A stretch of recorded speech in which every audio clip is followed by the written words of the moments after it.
Mesdames et messieurs, bonsoir. Bienvenue à cette nouvelle édition du journal télévisé de votre chaîne privée, la Sahel TV. Tout de suite, les principaux titres de cette édition.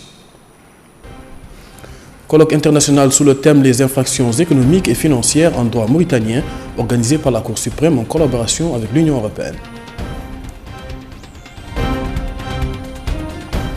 La Mauritanie prendra part à la réunion des pays d'Afrique, des Caraïbes et du Pacifique et de l'Union européenne. L'ancien secrétaire général du ministère de l'Intérieur et de la décentralisation, Mohamed Hadi Massina, a été libéré.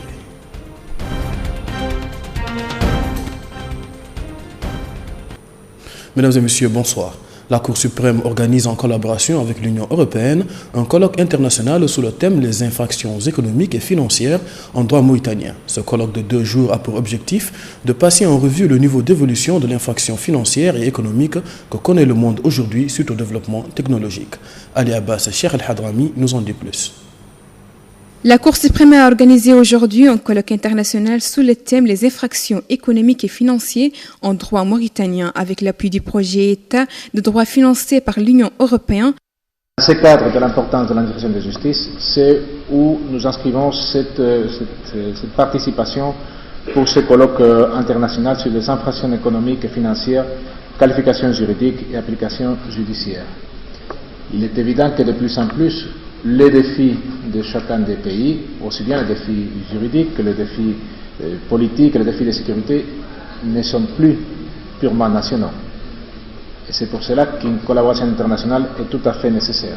Le but de ce séminaire, qui va durer 2 jours, est d'examiner le niveau d'infractions économiques et financières dans le monde d'aujourd'hui en raison du développement technologique à travers des thèmes traitants et étudier le cadre juridique. Le droit est un projet qui a démarré il y a 1 an, qui va durer encore 3 années, qui est financé par l'Union européenne et dont je suis le chef de projet, qui vise à accompagner le ministère de la Justice, les acteurs de la société civile, les acteurs privés, pour améliorer l'état de droit, améliorer les textes, améliorer l'application du droit et faire en sorte que le justiciable mauritanien se reconnaisse encore mieux dans la justice actuelle, de façon à, comme le disait l'ambassadeur de l'Union européenne à l'ouverture de ces journées scientifiques, à ce que la paix sociale, ce que le climat des affaires permettent un développement économique équilibré en Mauritanie.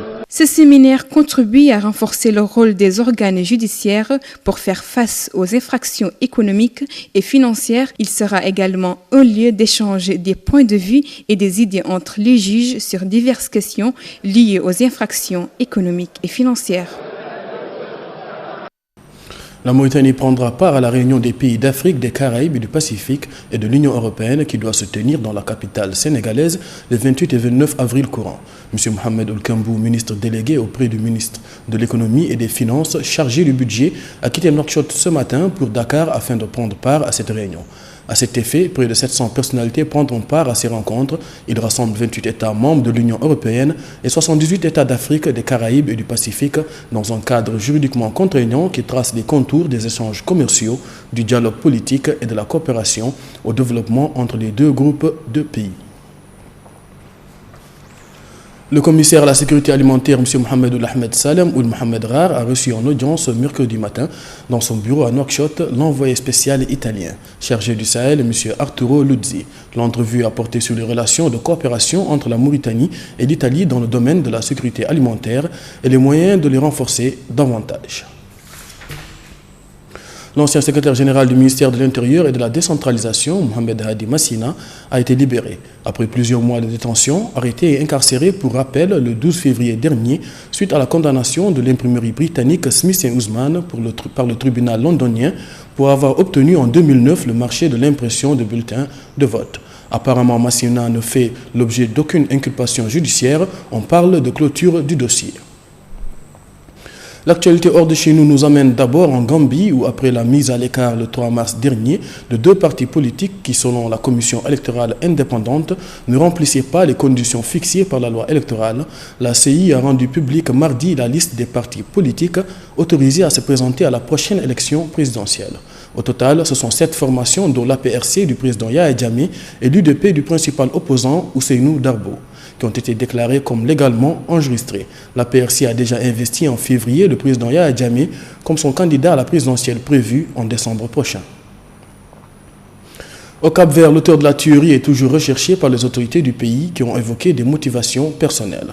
Pour justifier l'attaque, le calme est revenu sur l'île capverdienne de Santiago, où a eu lieu mardi une fusillade dans un centre militaire.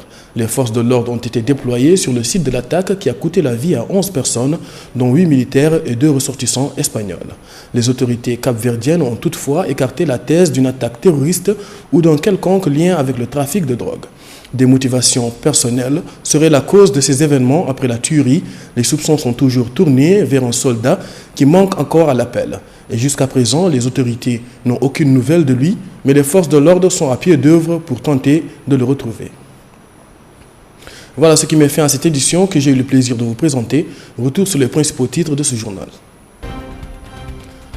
Colloque international sous le thème « Les infractions économiques et financières en droit mauritanien » organisé par la Cour suprême en collaboration avec l'Union européenne.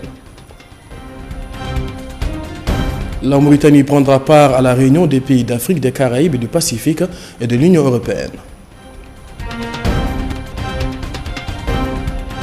L'ancien secrétaire général du ministère de l'Intérieur et de la décentralisation, Mohamed Hadi Massina, a été libéré. Mesdames et messieurs, merci de nous avoir suivis. L'information continue sur notre site internet www.sahel.tv. Merci à toute l'équipe technique et rédactionnelle pour la confection de ce journal. Merci et au revoir.